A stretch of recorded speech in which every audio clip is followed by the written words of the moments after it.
tena hata loke. Loke tena hata loke. Lokapala hatau jasaha. Lokapala hatau jasaha. Nyavedayan vishvasrije. Nyavedayan vishvasrije. Dvanta vyatikaram disham. Dhvantavyatikaram disham. Loke tena hata loke. Loke tena hata loke.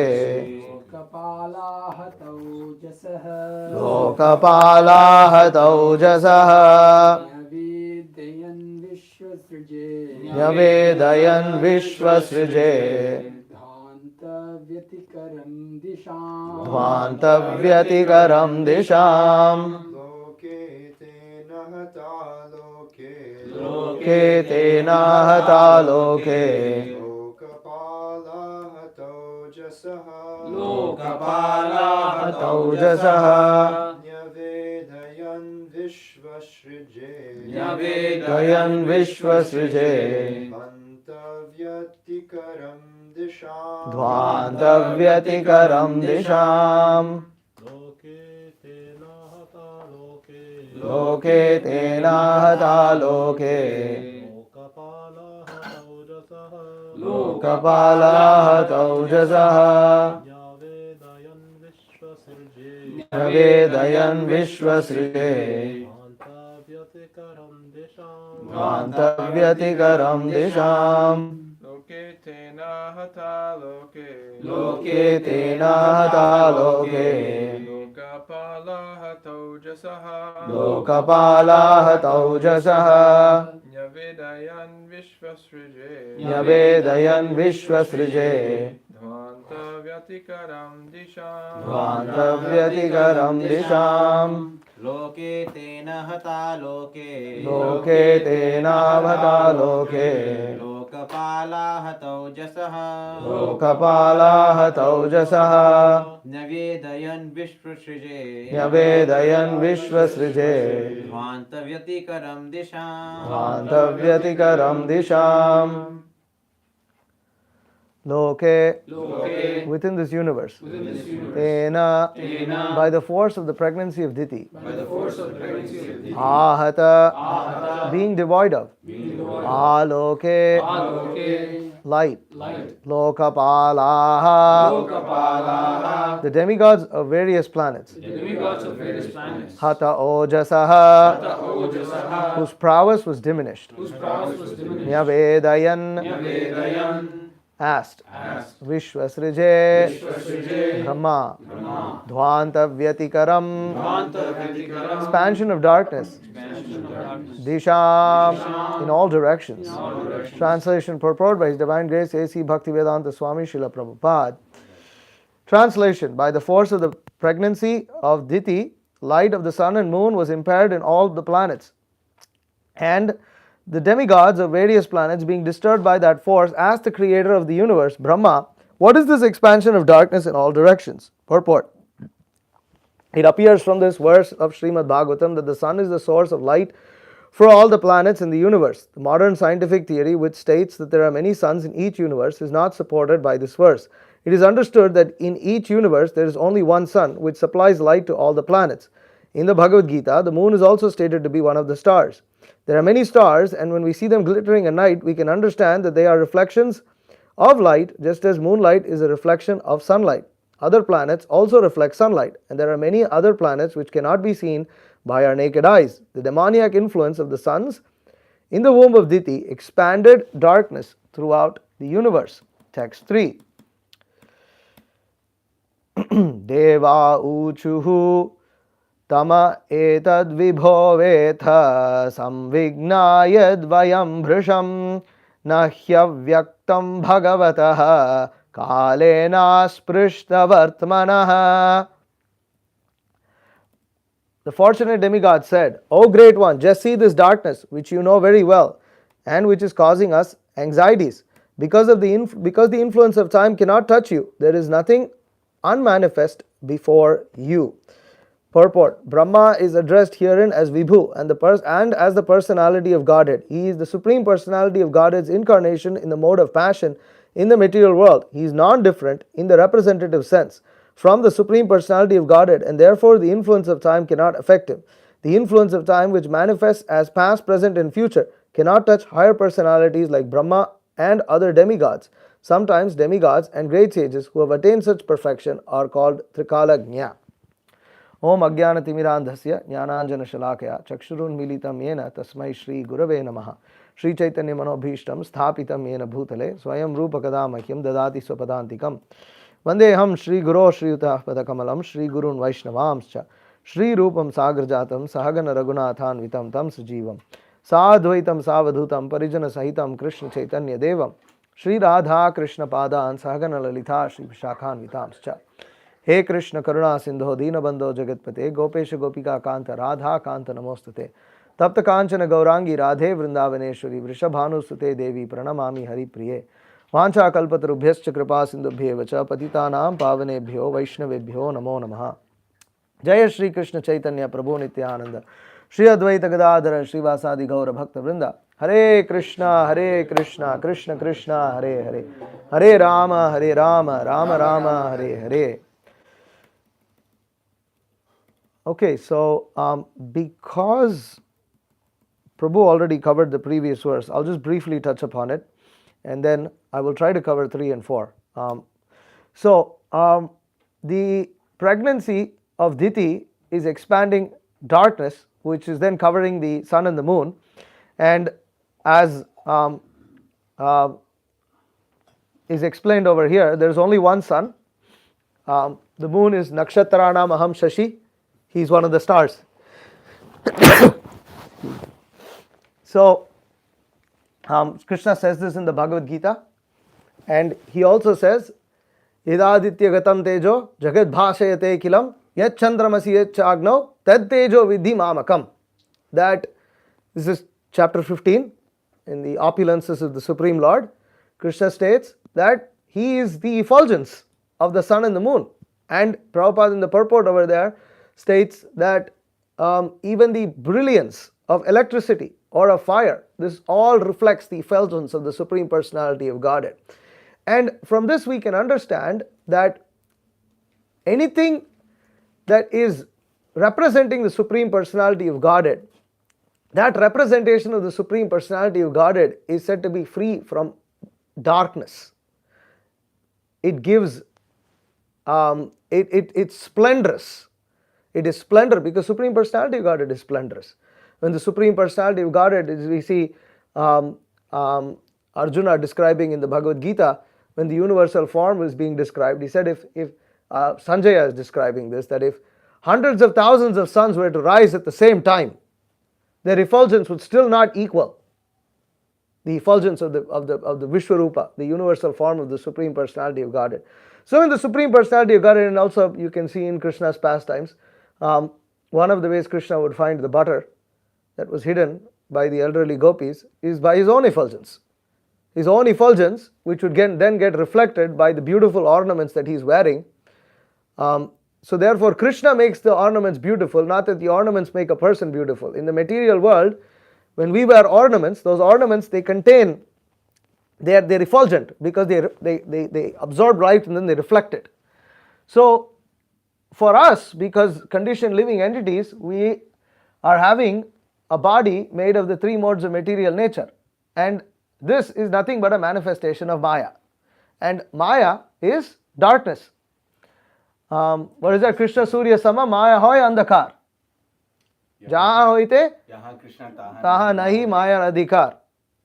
And so that Krishna is compared to the sun and Maya is compared to darkness. And so where there is Krishna, there is no darkness. Where there is Krishna, there is no Maya. Just like where there is the sun, there is no darkness. So in the material world, everything that's pertaining to Maya is darkness. So our bodies are also, however fair complexioned we may be, is darkness.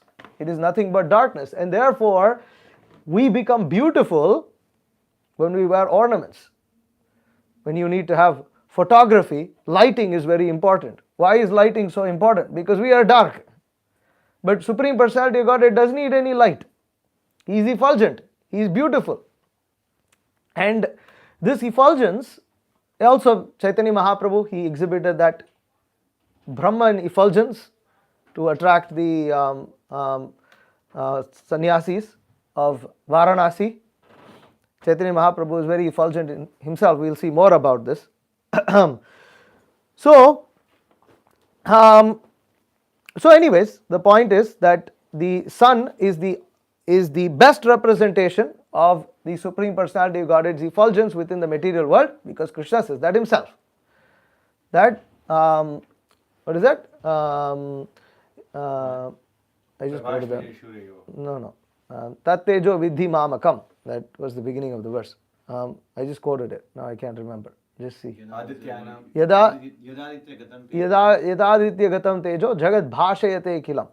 So then he is saying that yadaditya gatam tejo. So the effulgence that is coming from Adityas, actually Krishna is referring to all the Adityas, but specifically among all the Adityas, Surya is the best among the Adityas, even though he is one of them. So yadaditya gatam tejo jagat bhashayate tat tejo vidhi mamakam. That is my effulgence, that is my splendor.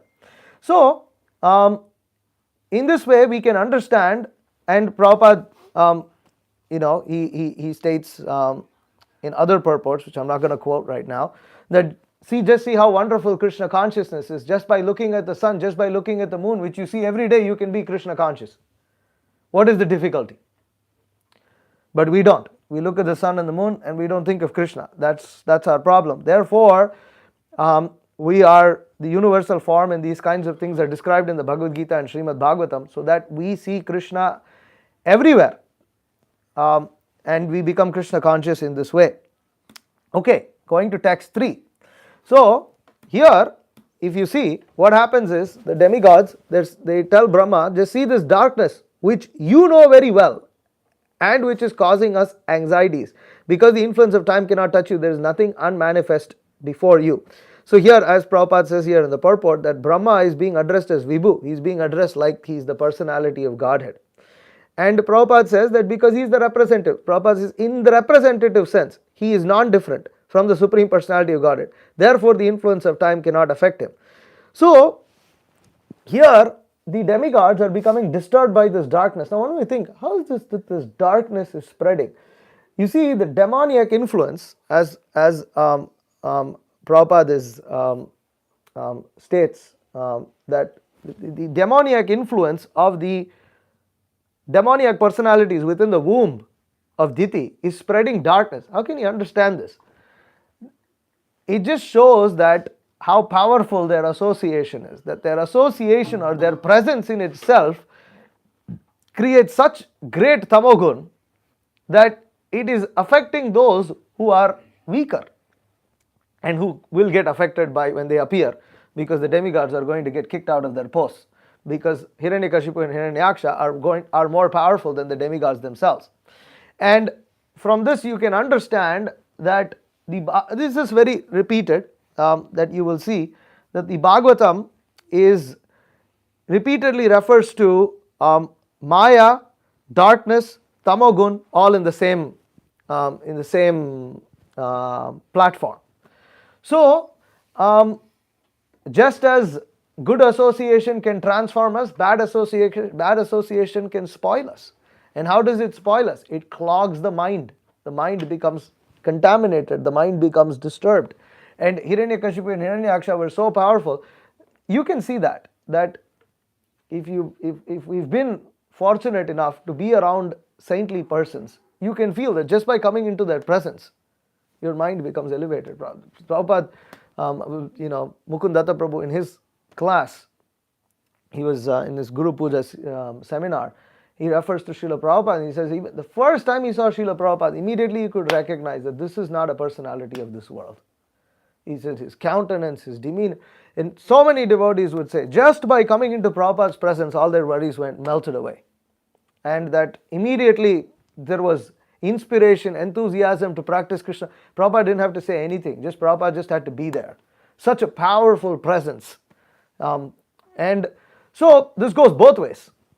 saintly persons. The demoniac persons are like that. So the Hiranyakashipu and Hiranyaksha were such demons that just by their presence they could spread darkness. But from this we can understand that anybody who is demoniac has a level of influence. And therefore, asat sanga tyag e Vaishnavachar, that a devotee gives up bad association, because this bad association is darkness, it spreads darkness. Now, if we are powerful enough, then we can convert them. But if we are not powerful, as in the case of the demigods, it causes you anxiety. Because the demigods were not powerful enough to deal with Hiranyaksha and Hiranyakashipu. They are not powerful enough. But Brahma is not affected, because Brahma is Acharya. So from this we can also understand that when we are affected by tamogun, which happens quite a bit for those who are conditioned souls, we have to approach devotees who are better situated than us, who are not affected by the same darkness that we are affected by. And this is the way in which one solves that darkness. And here you see the demigods, they are seeing this darkness. It's so powerful that it's not just in the mind, literally there is physical influence, because such powerful entities, the only thing that Hiranyakashipu and Hiranyaksha couldn't do was just destroy the entire universe. That was not within their power. That is only in the power of Lord Shiva. Only Shiva can do that, being inspired by Shankarshan, who ultimately destroys the universe. So Hiranyakashipu and Hiranyaksha couldn't do that, but they were powerful enough that they could start to, before they even came out of the womb of Diti, they're covering the sun. Amazing. But it's not very amazing, because even Rahu is doing it. Rahu is covering the sun. Eclipse. Rahu is doing, Ketu is covering the moon. So it's possible. And from this we can understand that yes, if one becomes pious, if one becomes very highly qualified, etc., you become very knowledgeable, and all of these kinds of things, it may seem very powerful, just like the sun is very powerful, the moon is very powerful. The moon is what's nourishing all the different plants and herbs and all the grains and vegetables. They get their nourishment from the moon. And the sun maintains everything. Without the sun there would be no rain, for instance. So the sun is very powerful. Still, there are demoniac personalities like Rahu and Ketu who can cover the sun and the moon. So in this way, in the material world, if we can take shelter, being illusioned, we may take shelter of the opulences and energies of the Supreme Personality of Godhead without relating them to Him, without being Krishna conscious, without connecting them to Him. And in that way we may think that if I take shelter of such powerful things, or just like the mystic yogis may think, if I get all the mystic siddhis, then I'm okay, I'm good, nothing can touch me. But that's not true. There is always a greater influence in this material world, and ultimately the greatest influence in both the material and spiritual world is the Supreme Personality of Godhead. He is the only one who can ultimately influence. Therefore, His lotus feet is called Abhaya Charana Aravinda. It is the only the Supreme Personality of Godhead's lotus feet can actually award us fear and protection from Maya, freedom from fear and protection from Maya. Nobody else can do that. Now here, the demigods, we can see what they are doing. That they are doing the right thing by approaching the Acharya, by approaching Brahma for solutions. And therefore Brahma here is called Trikalagnya. Prabhupada is saying he's called Trikalagnya. Why? Because the influence of time cannot touch him. What does that mean? That means that it doesn't mean that Brahma isn't going to die. And if Brahma passes away, that's influence of time, is it not? But the point is that Brahma is free from the demigod's perspective. As a devotee, as a disciple, is supposed to look properly at the Acharya. The Acharya is free from the influence of time. Oh, but the Acharya also is going through old age, he is also going through disease, he is also going to die. But that is not considered the influence of time. The influence of time specifically is the degrading influence of time that causes one to be subject to the cycle of birth and death. This cycle of birth and death, being stuck in that Kala Chakra, the Acharya is free from that. Because the Acharya is free from the 4 defects. Why is the Acharya free from the 4 defects? Because He's taking shelter of Krishna. he takes shelter of Krishna and he takes shelter of Krishna's instructions which are found in Shastra. Shastra is considered to be free of 4 defects. Prabhupada says here that in an address to the Rotary Club on December 8, 1972, Prabhupada says, according to our Vedic calculation, this is called Kali Yuga. Kali means disagreement and fighting. Kalaha. So in this age, a slight disagreement will cause some fighting, some misunderstanding. And practically, this is the age of misguidance. Therefore, it is called Kali Yuga. So in different Puranas, it's nice how Prabhupada is defining. I never saw this until I saw that. Prabhupada gives a definition that I haven't seen before. He calls Kali Yuga the age of misguidance. Very interesting. The age of misguidance. Everybody gets misguided. Everybody is misled.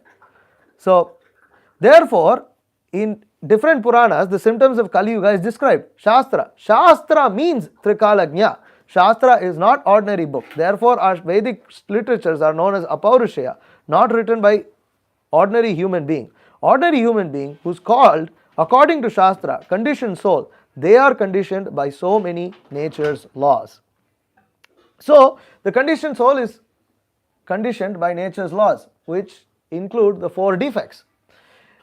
And Acharya is liberated soul. Pure devotee is a liberated soul. And he is liberated soul because he is free from the 4 defects. Why? Because he is perfectly taken shelter of Krishna and Krishna's instructions. How did he take shelter of Krishna? He is taken shelter of Krishna through Krishna's instructions. And he shows that he follows Krishna's instructions.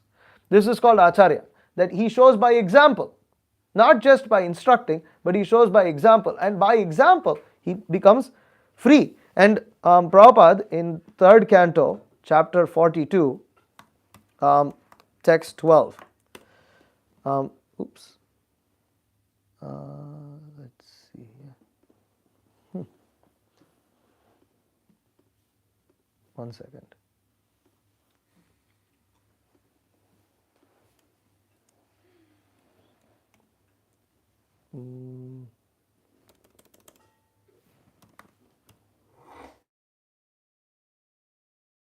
Oh, hold on.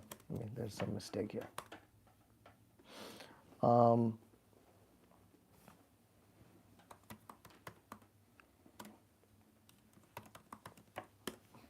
Okay, yeah, Prabhupada speaks about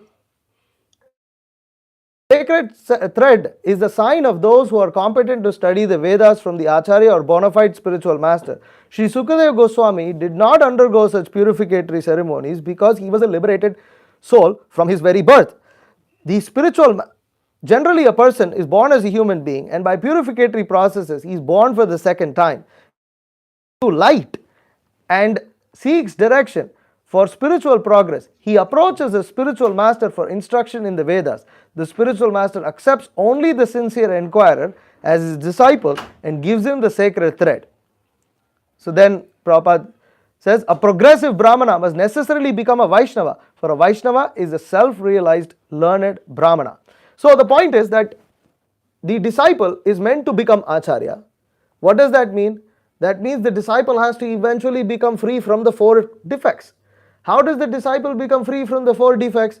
He takes shelter of one who is free from the 4 defects and learns from him. And therefore all Acharyas are called Trikalagnya also, because they are perfectly following Shastra. The Mahajanas are called Trikalagnya specifically. They are called Trikalagnya. Yamaraj is said to be Trikalagnya. So, going to a famous verse that we all should know, Tada rajastamo bhava kamalobhajayasche chete ete ranavidham stitam satve prasidati.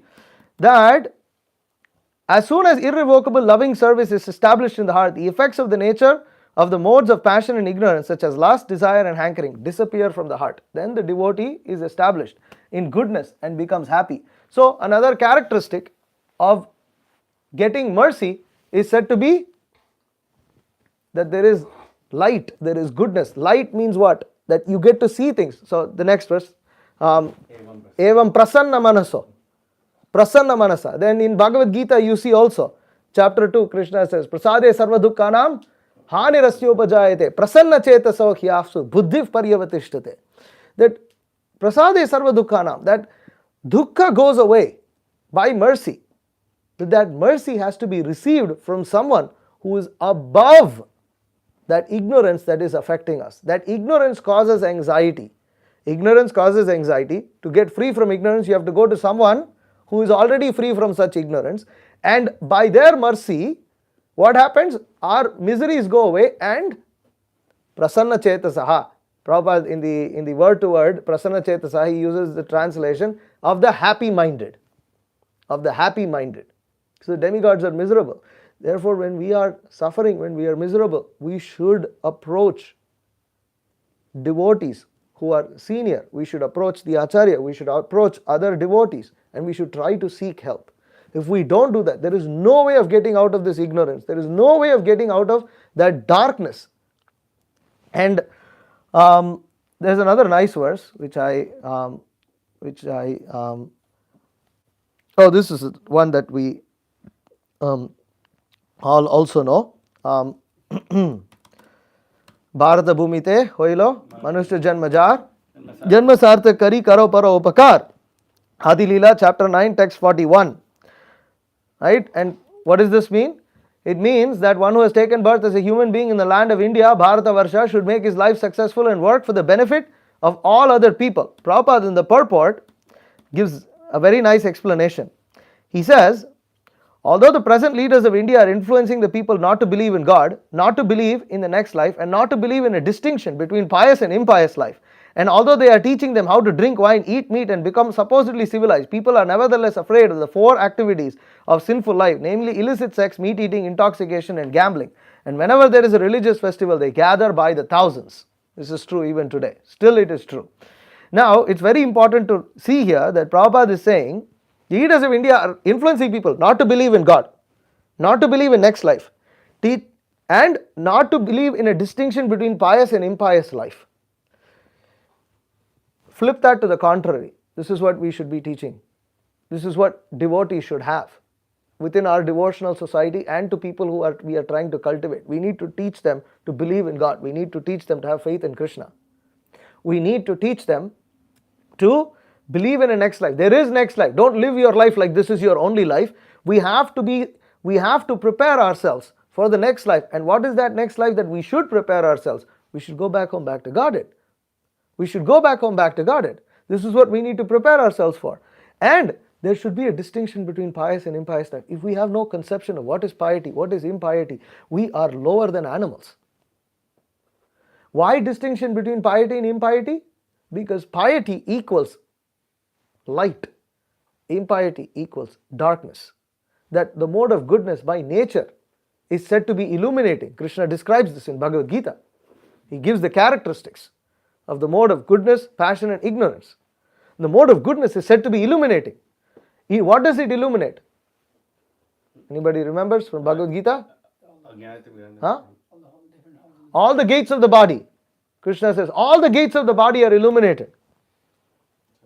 So that all the senses and all the gates are illuminated. That the knowledge, everything becomes knowledge acquiring senses at that point. Everything becomes, and because we understand, okay, for instance, if we eat too much, then what happens? You fall asleep. That's one thing. Indigestion. Prabhupada says? Indigestion. And sex is diarrhea. Prabhupada says diarrhea. So, he says you eat too much, then you have diarrhea. And then the cure is to eat yogurt. So, someone who has some brain with a little intelligence will, why am I being like this? I should not be controlled by my tongue. And I am suffering so much.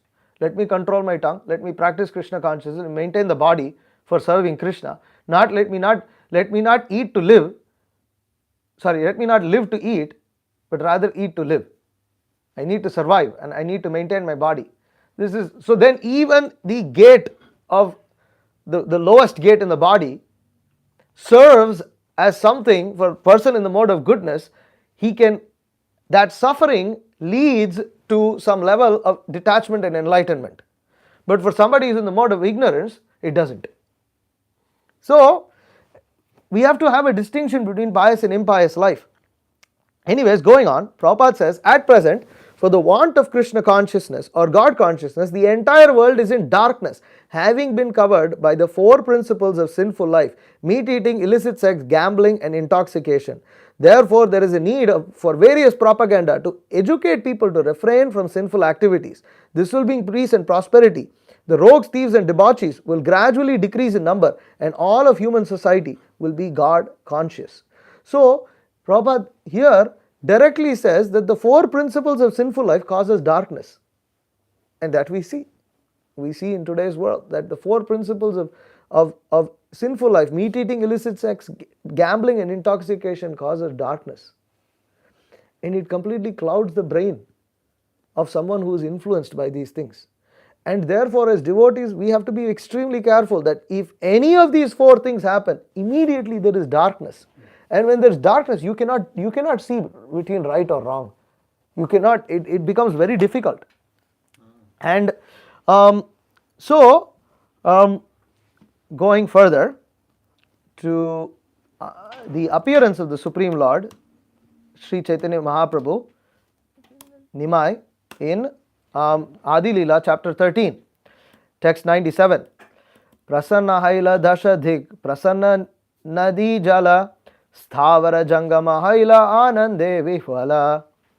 In this atmosphere, the 10 directions became jubilant as the waves of the rivers. Moreover, all beings, moving and non-moving, were overwhelmed with transcendental bliss. So when the Supreme Lord appears, when there is that light spreads in all directions. Not just that Hiranyakashipu, Hiranyaksha appeared and darkness spread. Just trying to compare, Hiranyakashipu, Hiranyaksha appeared, so much anxiety appeared. Supreme Lord appears, what happens? 10 directions become jubilant. Nothing needs to happen. Just Supreme Lord needs to appear. 10 directions become jubilant. So this is the point, that if we keep the Supreme Lord within our hearts, means that we recognize His presence within our hearts. He's always there. But when we recognize His presence, He reveals Himself. When He reveals Himself, what happens? The 10 directions become jubilant. And therefore, this is the same thing, that when we have deity worship, or we have Srila Prabhupada over here, we have to act in a manner that Srila Prabhupada is here, and we have to treat Him in that way. If we treat Him in that way, Prabhupada is here, and He can relieve us of our anxiety. Same thing, when deity is there, you treat the deity as a deity. You don't treat the deity as some doll that you bring out whenever you feel like it's convenient, and then you shove it in the corner when you don't care. You can't. Then Krishna doesn't manifest, and then there's so many problems. What's worse is that when you have the deity and you ignore the deity like that, there is offenses. And when that offense is there, it leads from one offense to another, and it's a cycle. It's a cycle. The nature of what happens is, just like if there is a lot of fog, one of the things that happens when there's a lot of fog is you have car accidents, right? And how are those car accidents? A lot of the times you'll see what's called a pile-up. Yeah, one guy. Another guy. One guy rams into the other guy, rams, and you have this pile-up. It's a chain reaction. It's worse than when there is no fog. So one of the things of darkness is that it spirals. Things spiral. And so when you're in darkness, you make one mistake, which then leads to 2 more mistakes, which then lead to 4 mistakes, then 8, and like this it just keeps multiplying, because the more you try to work on those mistakes with the mode of ignorance, the more you end up complicating your life. And at least, all of us must have had experience in this in our personal lives, of how you make one mess, and because we don't seek guidance, we're egotistic or whatever, we don't approach, we have anxiety, but we don't approach, we try to solve it because it's embarrassing or whatever, where we don't want to hear what the solution might be, because we don't like that solution, we want to come up with our own solution, and we complicate the hell out of our lives. And that's the nature of darkness. It complicates. But the same is true for transcendental subject matter. Why? Anandam buddhivardhanam pratipadam purnamrita swadanam sarvatma snapanam param vijayate Sri Krishna sankirtanam. Right? So that the holy name of Krishna himself, the Krishna consciousness movement, it is Cheto Dharpana Marjanam, cleanses the heart of the dust accumulated within the heart. But it is also Anandam Buddhi Vardhanam, it increases. So if we practice Krishna consciousness, it's the same way our advancement, if in our initial days of Krishna consciousness we are making advancement in a certain speed, actually that speed should increase. It should not. Just like when you mess up, how you can increase the speed when you mess up and you can really slide down quick into Maya, fast, if you're affected by the mode of ignorance. Generally it starts off slowly sometimes when you see devotees bloop, it's initial, but then sometimes it goes really fast. It depends of course on their samskaras and this and there's so many factors that play a role, but you can see that. In the same way, Krishna consciousness is Anandam Buddhi Vardhanam, that Krishna consciousness, the process is such, and you can see that repeatedly when the word quickly is used. Because actually Krishna consciousness, we aren't meant to progress in the same speed that we joined the movement in. It's supposed to make progress more. But problem is, we get stuck up by all these anarthas, and the anarthas inhibit our growth. For the Bhakti Lata is compared to a creeper, and it produces fruits at the end, the fruit of love of God at the lotus feet of Krishna. When it takes shelter under the lotus feet of Krishna, it produces fruits. But you can see that the example also, when you take a tree, initially it grows slowly. Once the tree is grown and it's producing fruits, initially it may produce 1 or 2 fruits, but with every year the growth becomes bigger, the fruits multiply. It's not that with first year you are producing 4 fruits, next year it becomes 8 fruits. No, when 4 fruits come, after that you get 14 the next year. And like this it keeps multiplying. So devotional service and advancement in Krishna consciousness should be like that. You can see descriptions again and again. Anyways, going back to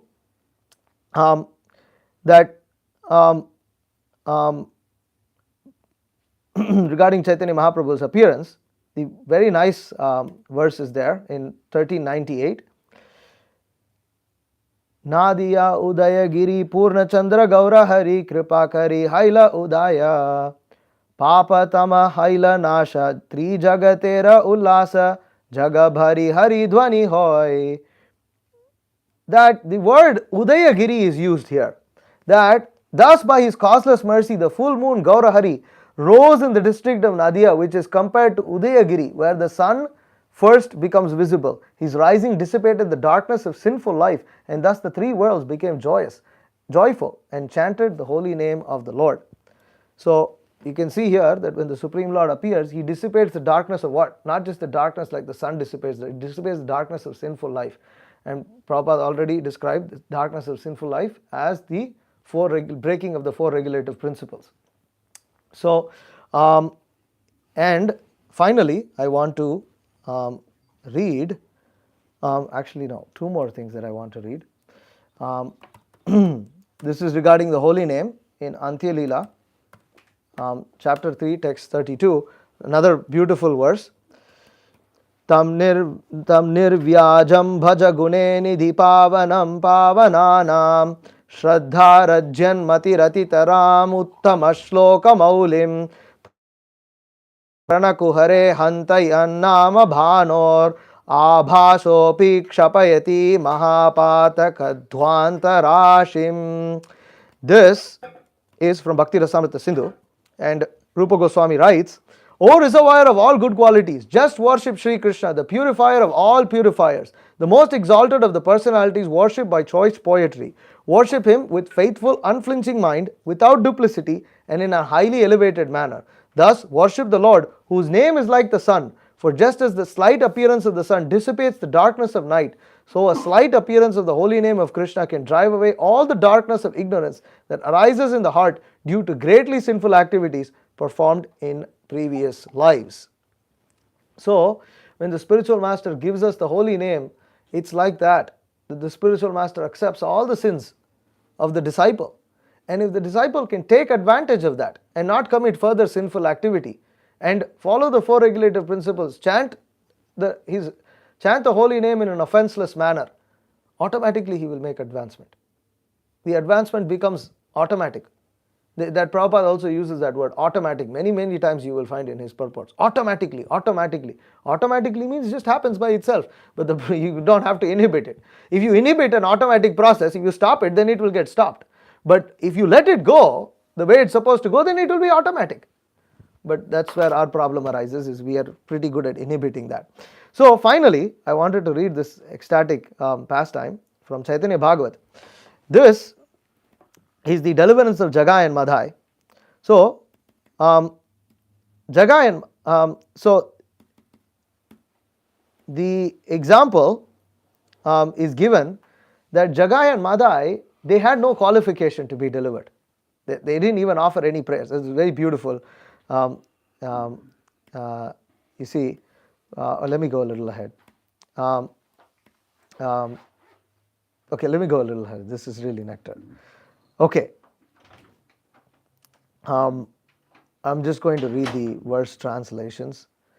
Okay, Jagai and Madhai are saying, text 259, you have delivered numerous sinful personalities in your various incarnations. This is glorified throughout the world as most wonderful. So, Krishna, in his different incarnations, has delivered many personalities, many sinful personalities.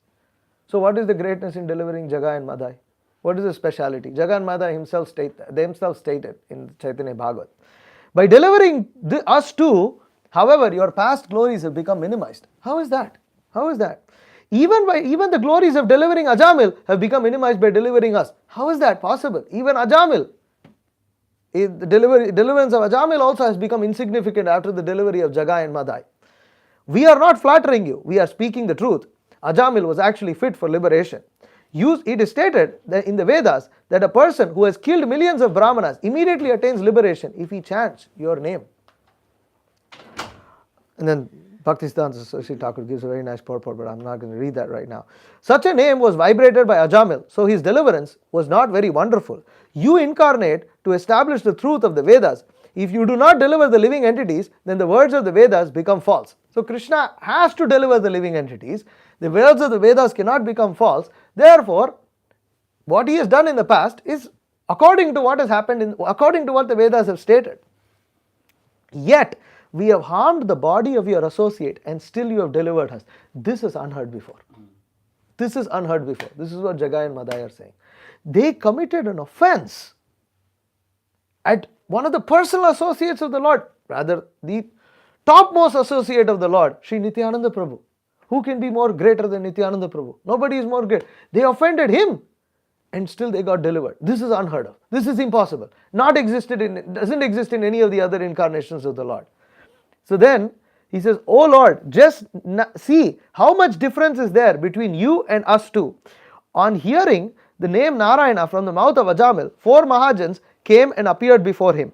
We saw you along with your associates, servants, weapons and confidential companions after we drew blood from Nityananda. Till now you have kept your glories concealed, but O Lord, the limit of your glories is now revealed. Now the Vedas have become most authoritative, and now Lord Ananta will proudly sing your glories. Now your hidden quality has become manifest. O Lord, the name of this quality is causeless deliverance. The word that's used is Nirlakshya Udhara. Nirlakshya Udhara, no qualification. Nirlakshya Udhara, uplifting. So then he said, then Jagai and Madhai are further arguing. If you say that despite their attack, demons like Kamsa were also delivered, then consider what qualities they had. Those kings constantly saw you. They fought with you according to Kshatriya principles and constantly thought of you in fear. Yet they could not avoid the sin of attacking you, and as a result, they and their dynasties were destroyed. So, okay, Kamsa got delivered, but their dynasties were destroyed. And Jagai and Madhai are making the argument, they fought with you Kshatriya principles. They were dharmic of some ways. In some ways they were dharmic, and they were always thinking of you.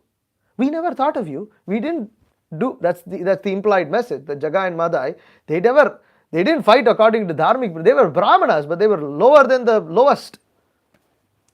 And they never thought of the Supreme Lord at all.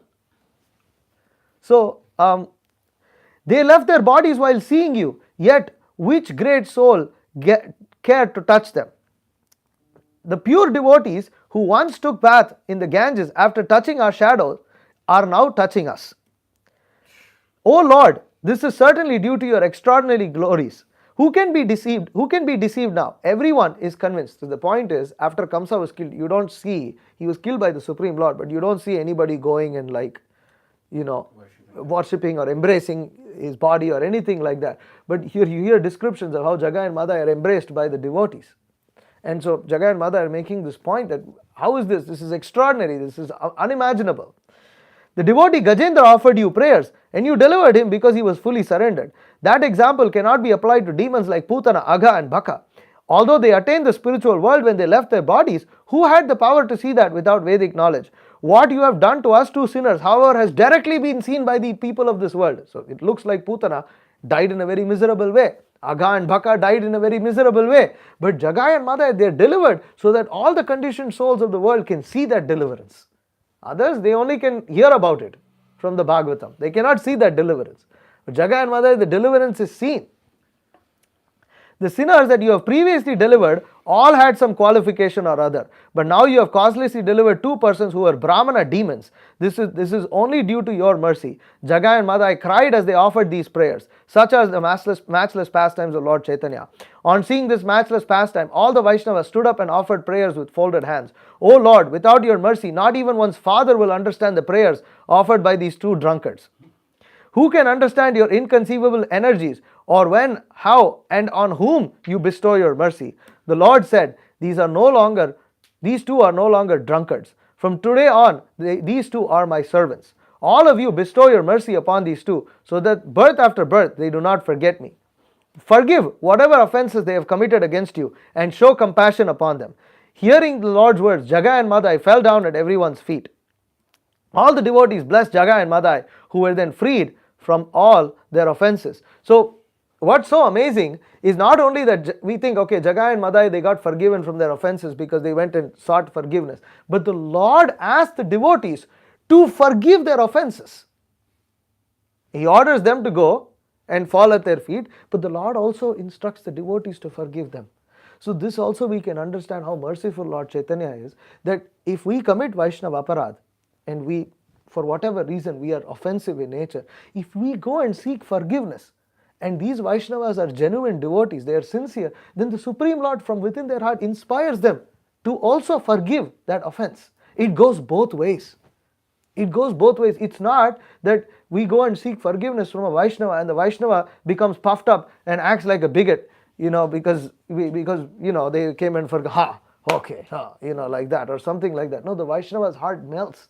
And they immediately, they become very compassionate. Why? Because they have Lord Chaitanya within their heart. And because they have Lord Chaitanya within the heart, just like Lord Chaitanya instructed their associates to forgive, similarly, Lord Chaitanya inspires these amazing devotees to forgive from within their heart. And this is the amazing process of Krishna consciousness. Therefore, our only duty is to follow the process of Krishna consciousness. If we simply follow that process, everything is taken care. Supreme Lord takes care. Supreme Lord personally takes charge. Just see, he instructed Jagai and Madai. Jagai and Madai followed. Jagai and Madai go, what if the Vaishnavas don't forget? Chaitanya Mahaprabhu, don't worry, I'll instruct them that they should forgive you. And they are my servants, they will listen to me. So Chaitanya Mahaprabhu's protection is all round. It's not that, because this can happen. Sometimes in Vedic, you see, especially in this cursing, counter cursing, and all of this, you see that even when they ask forgiveness, the curse is not really fully taken away. It's not like that. No, you still need to suffer to some degree, but you can suffer less. But in Lord Chaitanya's pastimes, if somebody genuinely seeks forgiveness, the Supreme Lord inspires that the devotees who have been affected by that offense to forgive that devotee unconditionally. And we see that how magnanimous Srila Prabhupada was with certain of his disciples. What they did and what the things they said against their spiritual master when he was personally present, and they got smacked around, they got humiliated, they wanted to go and start their own organization, it couldn't work. They come to Srila Prabhupada. Srila Prabhupada accepts them, all of, with whatever they have, and completely forgives them and takes them right back in. And it's inconceivable. And it's not just then, later also other problems have happened with the same individuals. Prabhupada was still tolerant. Again, Srila Prabhupada is such a magnanimous personality. It's very difficult to understand. You cannot imitate such mercy either. But still, we should understand the principle and understand the process. So, going further, the Lord said, get up, Jagai Madhai. Do not worry, for you are my servants. The prayers you have offered are certainly true. No one can refute them. What you have experienced is not possible in these bodies. Know for certain that it was simply due to Nityananda's mercy. So that's the other thing, that actually Jagai and Madhai were never qualified to receive this. Chaitanya Mahaprabhu himself is stating that. But it happens by Nityananda Prabhu's mercy. Who is Nityananda Prabhu? He is Adi Guru. He is Adi Guru. He is the original spiritual master, Nityananda Balaram. And therefore our spiritual masters, who are representatives of Nityananda Balaram, can do the same thing. We were never meant for anything. We are not qualified to practice Krishna consciousness. We are not qualified for the life that we live. But if we think we become qualified and we start acting like we are entitled, then really then that's when the darkness enters into our life. Maya enters into our life and causes so much havoc. So it's because of Nityananda Prabhu's mercy that Chaitanya Mahaprabhu is saying, simply due to Nityananda Prabhu's mercy. He says, Chaitanya Mahaprabhu continues, I have personally taken charge of your sinful reactions. Oh brothers, see for yourselves. This is another amazing, Chaitanya Mahaprabhu shows that he has taken their sins. In order to demonstrate that there were no more sins remaining in the bodies of these two, the Lord's body turned blackish. So, Bhaktisiddhanta Saraswati Thakur comments, since all the sinful reactions of Jagai and Madhai took shelter in the body of Mahaprabhu, his body turned black. Advaita said, Gaura Sundar is looking exactly like Sri Gokula Chandra. So that now Chaitanya Mahaprabhu, accepting the sins of Jagai and Madhai, has turned black, and now Chaitanya Mahaprabhu is looking like Krishna. He is Krishna, but he is now looking like Krishna also. And the Lord said, how do I look? Advaita replied, you look just like Sri Gokula Chandra. On hearing the Advaita's comment, Vishwambar smiled and all the devotees chanted the name of Hari. The Lord said, see how these two sinners are black. Perform kirtan so that their sins take shelter in those who blaspheme. So it means that the sinners are not black, they didn't have black skin. The point is that their sinful reactions were black. So that Bhaktisiddhanta Saraswati clarifies in his purport. He says the forms of Jagai and Madhai's sinful reactions are black. So the forms of their sinful reactions are black. All of you perform kirtan, then these black sinful reactions will take shelter in those who blaspheme the devotees, and Jagai and Madhai will be delivered from their sins. So where do the sins go? They take shelter in those who blaspheme the devotees. Now what happens is, because a devotee is liberated from sinful reactions and he's following the spiritual master's instruction properly, the sins are sort of like set aside. They are in dormant stage. Anybody who blasphemes them, they get a transfer right there. They get a transfer of such sin. You blaspheme the spiritual master, he has taken the sins of all his disciples. Can you imagine what reaction you will get? I mean, it's one thing of their own sinful reaction, because we are nobody. But spiritual master has accepted sinful reaction of all the disciples. You go and blaspheme his lotus feet. Such a fool, such an ignorant idiot cannot be found in the three worlds. And so just see how Bhaktisiddhanta Saraswati Thakur comments. He says, Chaitanya Mahaprabhu says that actually, perform kirtan so their sins take shelter in those who blaspheme. So blasphemers and offenders, they turn black. They become, what do they become black? They become black. You can see that for those who have, when they come to Krishna consciousness, you can see whatever be their skin color, they have effulgence. Devotees are effulgent. When you see some bloop devotee, you can see that effulgence just gone. Immediately you can just see it in their face. And it's kind of shocking because you feel like, am I actually seeing this? Like, I can't be seeing all these things because I'm in Maya myself. How can I? But you can perceive it. You can just see that effulgence, that brightness, that there is a sort of transcendental beauty there that's just gone. Why? Because it's covered by sin. So, anyways, yeah, that's the end of that story. So I'll stop here. Any questions or comments? Please feel free to ask.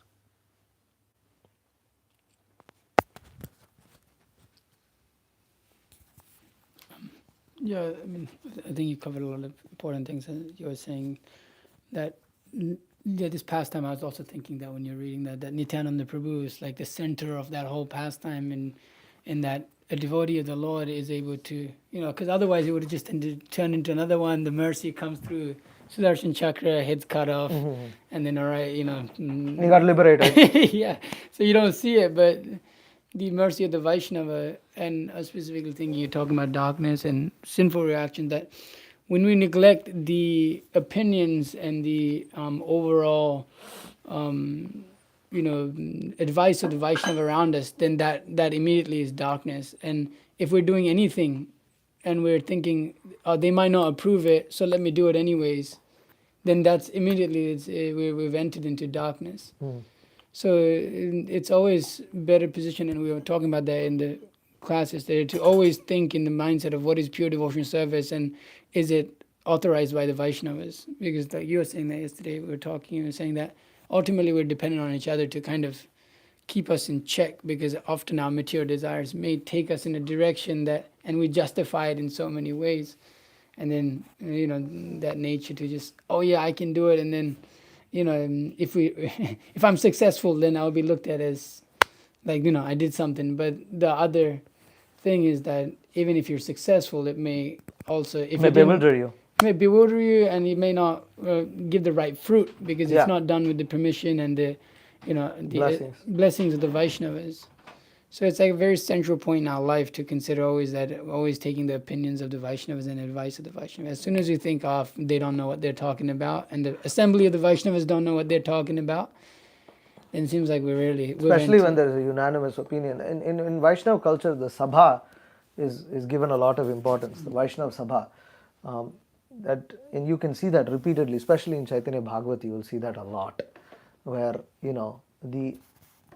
again and again, Vrindavan Das Thakur will refer to the feelings and opinions of the Vaishnavas, of the associates. Especially in Chaitanya Bhagavata, you see that a lot. And therefore, the Vaishnava Sabha is a very important Sabha. And why? Because we are instructed to be in such a Sabha to make spiritual advancement in Krishna consciousness. Therefore, Bhaktivinoda Thakur, in his song, he says, Rupanuga sadhu jana bhajane ananda. That to practice bhajan in the association of Rupanuga sadhus, this is ananda. This is bliss. That we should remember, we are in the association of Rupanuga sadhus, and we should want to be in the association of Rupanuga sadhus. We don't want to be in the association of other people. They may be sadhus, but we are not interested in any sadhu. We want Rupanuga sadhu, because they will direct us in Sri Chaitanya Manobhishtam, because they're followers of Sri Rupa. I just think that generally those in that position is then you have some level of independence to make decisions. So I was thinking that if you can't go and tell someone without feeling like weird about it, then it's a problem, because we should have developed that sense from reading Prabhupada's books, that there's always a feeling, when we're doing something and it's like slightly off, but like we ignore it in our head. And so if we can't go up to a devotee that we trust and just tell him, hey, this is what I'm thinking, then I think that's always, it just seems like a red flag. And so just kind of, a lot of important points in that. In the later section of this pastime, Jagan Mada also begged forgiveness from Nityananda Prabhu. Anything the Prabhu says, I don't take your offenses. Yeah. It's like just like if a Yeah. child kicks a father, can the Yeah. father take the offense? He's saying. And then the order that he gives them is to chant a minimum of 64 rounds every day, and to build bathing ghats in the Ganges. Yeah, the devotees And can then so devotees can bathe, and they should wash the lotus feet of the Vaishnavas and drink that water. So that's the service that Jaga and Mada actually got. got after all that, 64 rounds every day. And I was thinking that this breaking of the four regs is such a heavy thing, that just recently, I was seeing a video of one devotee, how he, became a brahmachari, and in that video there's one person who is, who's also present, and he's leading it and he's speaking it, and I remember that person, how he was, how effulgent he was, how he was very beautiful actually, but the minute he started associating, with a Vani contrary to Srila Prabhupada's Vani, which was in the guise of Prabhupada's Vani, then immediately there was a pollution of that consciousness. I think I came and told you in New York, as I told you, like, I think this guy is coming to the end of his sojourn here. And he started listening to that weird Vani, and then the subtle body starts to just change. Like, you are what you hear. It really forms, the sound vibration that you put into your ears starts to form your entire subtle body, and it starts to change. Actually, if you listen to, Vani, which is according to the Rupa Nugas, then you're okay. Then if you start to, Prasanna Chetasa. yeah, otherwise, then like Bhakti Thakur, Asad Vartha, Bhukti Mukti, Pipasha, Krishna, we start to develop taste for Asat Varta. And when that Asat Varta enters into your consciousness, then, you start to think differently. And then very quickly, because as far as the karmis are concerned, what's wrong with breaking the four regulative principles, right? What's wrong? If you like her, have sex with her. If you like meat, eat meat. If you want to get high, smoke pot. What's the problem? Drink a beer. Everyone does that. But the minute this person had illicit sex, especially one of this devotees who I know, he was personally witnessing it firsthand, completely changed. He just completely became a different person. And recently, this devotee was, we saw a video of this person, what he put out, and he said that, what did I learn in my 10 years as a monk? Nothing. He personally served a pure devotee, and he didn't learn anything, apparently. You know what I'm saying? So, this one devotee was like, I never want to have illicit, I never want to have sex again. Because this is the effect of illicit sex life. It just completely ruins, like, the person's everything. But it all starts with Asad Varta, actually. That's where it all begins. When you start to hear something which you don't need to hear, which has nothing to do with your service, but just your curiosity kills the cat, literally. And even if by,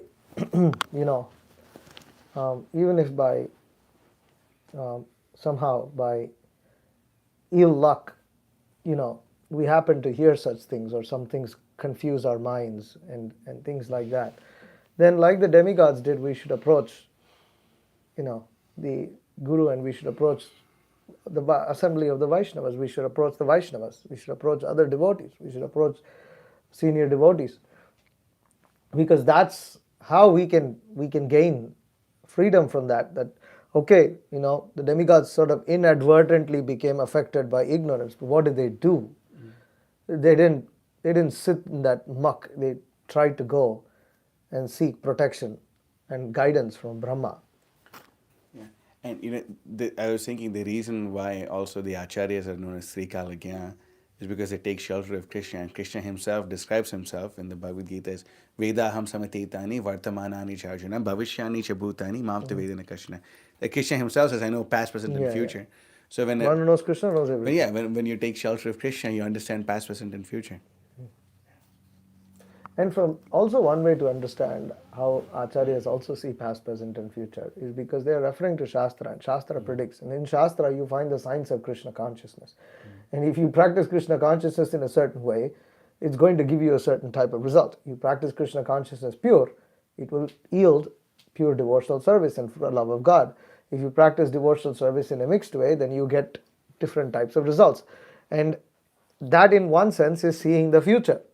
But that's because it's given, and the Acharya can explain the way in which you are conducting devotional service. Other Vaishnavas can also explain this, those who are more knowledgeable. In the way you are conducting devotional service, Prabhuji, it's going to have problem. You're going to have problem. No, I'll do it. Go ahead and do it, and then the problem occurs, and then you go. Then what can be done? But then, see, the thing is, but the funny thing is, in spite of that, those who are covered in ignorance and those who are puffed up and those who are unfortunate, really, ultimately they are unfortunate, even after suffering, they don't learn. They just don't learn. They suffer so much they suffer. They're humiliated, embarrassed, disappointed, frustrated, and rejected, sort of just rejected. Still, they will not surrender and take shelter of the lotus feet of pure devotees. They just won't do it. They won't do it. Yes? You had made points regarding like being in the mode of ignorance and dwelling on one's mistakes and then letting that spiral into more mistakes, which I mean I know there's a point that certainly hit home for me, but then you also made the point later on how you can be in ignorance of that, or you can be so stuck in the mode of ignorance that it just kind of spirals and perpetuates, but then you can be ignorant of your own ignorant of let's say that how one is unqualified to practice devotional service, or that they might have been brought into a position, maybe they become forgetful of that at some point, and how that can also lead one out of the shelter that of which they just were in. And I was thinking about, in Krishna book, it's described how Kamsa, after he kills all these children, all Devaki's children, of course, this is another point I thought about, that you gave class about how like when somebody does something wrong, they want to start speaking philosophy. And Kamsa starts getting highly philosophical, talking about how actually I'm not so wrong. I mean, because we're not the body anyways, and I've done this, but I'm just deluded by the illusory energy after all. And Devaki and Vasudeva, they're so merciful. They forgive him and they see that he's deluded. However, Vasudeva was smart enough to realize that I won't believe this guy because he didn't feel that it was an actual transformation of Kamsa's heart. That was because he's a devotee and he can see, he's able to notice something's off here. It's described. I don't believe him. A little bit later, it's described actually that that pretty much after they forgive him, then Kamsa no longer feels guilty. Because he no longer feels guilty, when he gets back into the association of demons, he's easily contaminated again, and then enacts an order to then go kill. That's an amazing Maya, where a devotee seeks forgiveness only to get free of the guilt to get free of the trouble of seeing another person upset. That once they've asked forgiveness, then if the person is upset after that, then that's their fault, or that how to say this? It's more important for this devotee to sort of get over his own remorse than actually seek forgiveness and rectify the mistake to the degree that the other person who's been affected is actually satisfied. They're not interested in the other person's satisfaction. They're only interested in getting rid of something that's in their heart that's sort of that's sort of disturbing them. They just want to get that out of the way. It's not that they are thinking that they actually want to transform their character. And this is one amazing Maya that happens, and that's what Kamsa did. He has a certain guilt and he wants to get rid of it. Okay, they forgive, that's it. And then goes back to your own activities. Not that he actually thought, okay, if I have to completely reform myself, then I should not disappoint them again. But he didn't have that feeling at all. He didn't care about it. Too much devotion is a sign of a thief. I think You got comes all of a sudden you forgot everything, became so philosophical and everything. You forgot about everything and you became There's so much later motive. You turned around in 2 seconds. What happened? So it's like that. It's like and sometimes devotees were impressed with my humility. How dare you're not impressed with my humility? You're so puffed up, because you're not impressed with my humility. So it's kind of That's your humility. you can see that some people go extreme. It's like they do something, they're like, yeah, like this, and it's that quickly, huh? Somehow or other, everything got transformed in like half a second. Overnight. And everything. Yeah. It's like, no, it's like, okay, let's see. So yeah, it's like that also. Like we also, for ourselves, we should not expect that. Like we have issues and we've done mistakes. We should expect, oh, this is going to take me some time. And same And so thing we with should- others we should also. proceed like that. With others also. Sometimes they have mistakes, they commit mistakes, they genuinely feel remorseful about it and they're trying to change, but you cannot expect them to completely change either. And there has to be some level of tolerance of mistakes of others also. And then okay, are they sincere? Are they trying? Are they making improvement? Otherwise, you're not encouraging at all. You just become highly discouraging because you keep, yeah, that's another important point to understand, is that we also, with our own mistakes, won't transform overnight. At the same time, we shouldn't let that become an excuse for ourselves. But it's important for us to recognize that because we're like that, others also may be like that, and we should also give them more room and sort of be patient also. Otherwise, sometimes, the tendency is also there that you just go ram at a person and then you see how much. This is especially true for those who are, as you become older and you have younger devotees and things like that, and then you have to be careful. You have to know, okay, I'm also very egotistic. He also has an ego. I got to sort of like. That's one rule I always kind of, when there's like a situation, you always say, okay, what have I done that is like that? And then so like at least puts you into like a proper consciousness of approaching the whole It's hard, subject yeah. matter.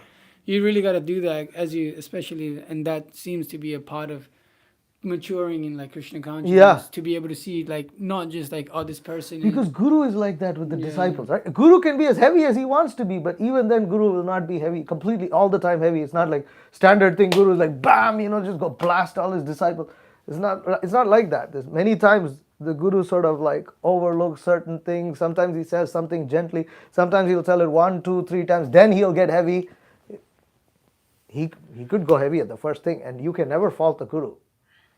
But if Guru is like that, then what to speak of us? Okay, all right. Hare Krishna. Srimad Bhagavatam ki jai, Srila Prabhupada ki jai. Vancha kalpatarubhyascha kripa sindhubhya vacha patitanam bhava.